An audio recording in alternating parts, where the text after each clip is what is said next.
Je m'attendais pas à ça. T'es gardé, je te voulais avec moi. Je pensais pas que c'était si difficile que ça.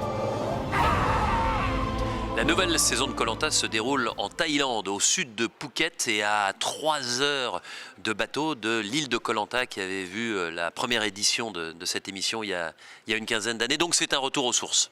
La principale nouveauté, c'est l'arrivée dans l'émission de l'île aux colliers. C'est un troisième lieu de vie. Habituellement, vous avez l'île des Rouges et l'île des Jaunes. Là, l'île aux colliers va accueillir à chaque émission 2 aventuriers. Les 2 premiers seront désignés dans la première émission avant la composition des équipes. Et ensuite, eh bien, c'est l'équipe jaune qui désignera l'équipier rouge qui ira sur l'île aux colliers. Et à l'inverse, l'équipe rouge qui désignera l'aventurier jaune. Tous les 2 se retrouveront donc sur cette île avec l'objectif de trouver un ou plusieurs colliers d'immunité individuelle leur permettant de sauver leur peau à un conseil s'ils se sentent menacés. Voilà pour cette île-là, sachant que les 2 candidats qui y seront ne participeront pas au jeu de confort, pas à l'épreuve d'immunité, donc pas au conseil. Donc quand vous êtes sur l'île aux colliers, vous ne risquez pas l'élimination.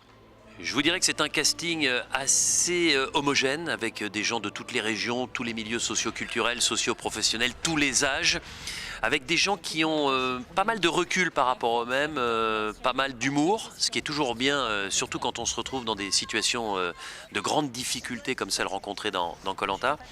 Et puis j'ai envie de vous dire que ce sont aussi des gens qui ont peut-être l'envie de s'intégrer dans un groupe en étant très soucieux de ce qu'ils sont, de leur impact dans le groupe. Donc ça va donner des scènes truculentes et des moments assez surprenants dès la première émission. Écoutez, si je pouvais l'expliquer, ce serait une recette que tout le monde pourrait adapter à son propre programme.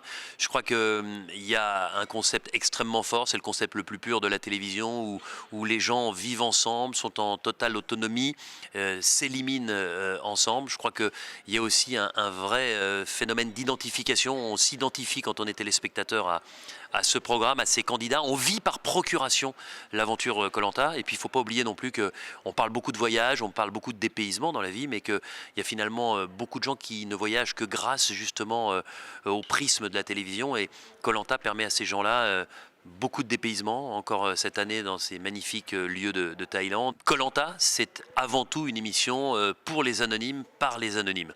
Donc c'est la base de notre travail. Donc c'est pas du tout étonnant qu'on ait plusieurs saisons de suite avec des anonymes.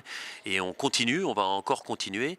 Et il est évident qu'ensuite, on réfléchira à faire éventuellement une nouvelle émission All-Star avec les candidats les plus charismatiques. Mais pour l'instant, c'est pas dans les tuyaux.